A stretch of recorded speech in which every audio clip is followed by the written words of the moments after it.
San Antonio area homeowners see nerve-wracking property value hikes as high as 40%. A San Antonio-based nonprofit debuts a national phone hotline to help reunite immigrant families. Some say that it's going to take like a month or month and a half. I think it's going to take more time than that to reunify thousands of children and thousands of parents. Following a victory of only 2 votes, a recount is sought for an Alamo Colleges race. And Pearl restaurant Cured gets 3.5 stars, making it one of San Antonio's best dining experiences. Cured sets a strong example for what a San Antonio restaurant with higher ambitions can do when they put their minds to it. I'm Chance Dorland with your Express Briefing for Friday, June 29th. Subscribe to this and other free content at expressnews.com/podcasts. And get each day's top news and sports headlines delivered to your inbox at expressnews.com/newsletters. While average Bexar County property market values have been on the rise for years, the most recent surge has been most dramatic in some East San Antonio zip codes experts attribute to downtown development. And as taxes climb, some residents worry they may soon be forced to search San Antonio's increasingly competitive housing market for more affordable places to live. Bexar County Appraisal District data shows 2017's biggest average property market value increase took place in zip code 78203, which encompasses the area immediately east of the Aladome, where average values jumped 40% to just under $100,000. 3 other zip codes also saw increases of at least 20%, 2 of which are in East San Antonio.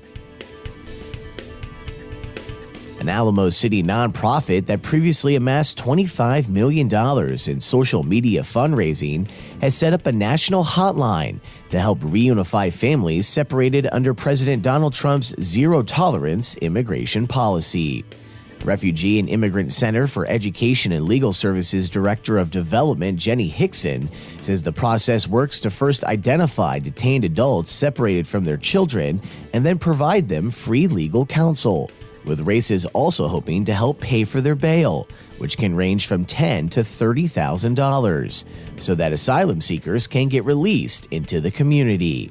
Through its online legal portal, RAICES has identified 453 children separated from their parents. The youngest child is 2 months old with an average age of 8 years. The nonprofit has about 120 volunteers staffed on the hotline that operates from 9 a.m. to 5 p.m. Monday through Friday, with an option to leave a voicemail after hours.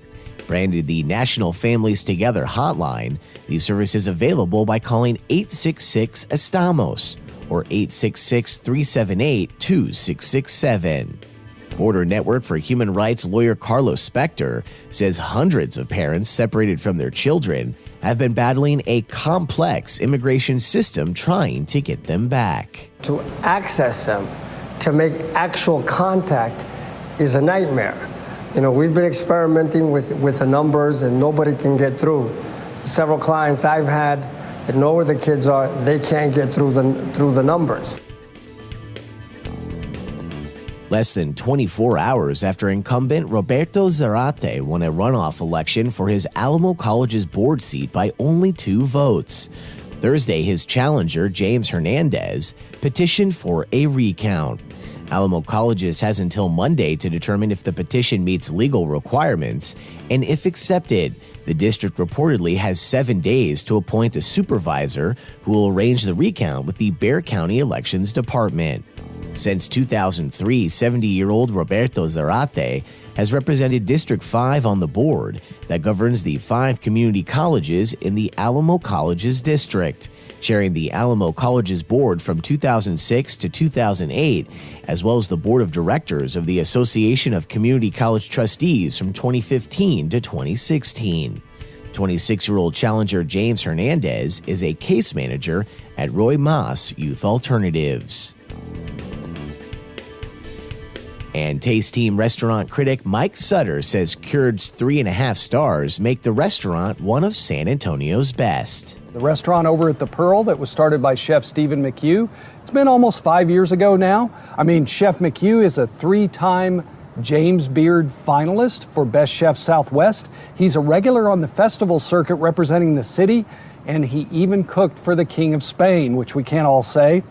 Now, what does that mean for you? Now, that means you'll be sitting in a stylish, reclaimed building over at the Pearl that used to house the administration. It has a big storage vault with a bank-safe door on the front of it. Kind of anchors the place. It's got an open kitchen that you can watch them doing their thing.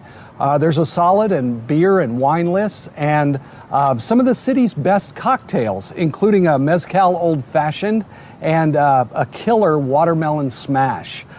Now, it also means a great pork chop with spoon bread, something called a blue ribbon burger that's stacked 1, 2, or 3 patties, however you like it, and covered with beer cheese, a perfect grilled flat iron, clean fresh veggie plates even, like an heirloom tomato salad, and you can even get, kind of less austere things like beer can mussels, and charcuterie plates that are made in-house using these meats that they have trussed up like a spider's web in a big glass case right as you walk in the building. Or you can just have a Pabst Blue Ribbon and cheese curds if you like, because Chef McHugh is a guy who has never forgotten his Midwestern roots and is happy to have you come in to have a high-end experience or kind of just something that makes you feel comforted and settled in. Please read the review this week at expressnews.com/food. And that's your daily San Antonio Express News briefing for Friday, June 29th. Subscribe to this and other free content at expressnews.com/podcasts. I'm Chance Storland.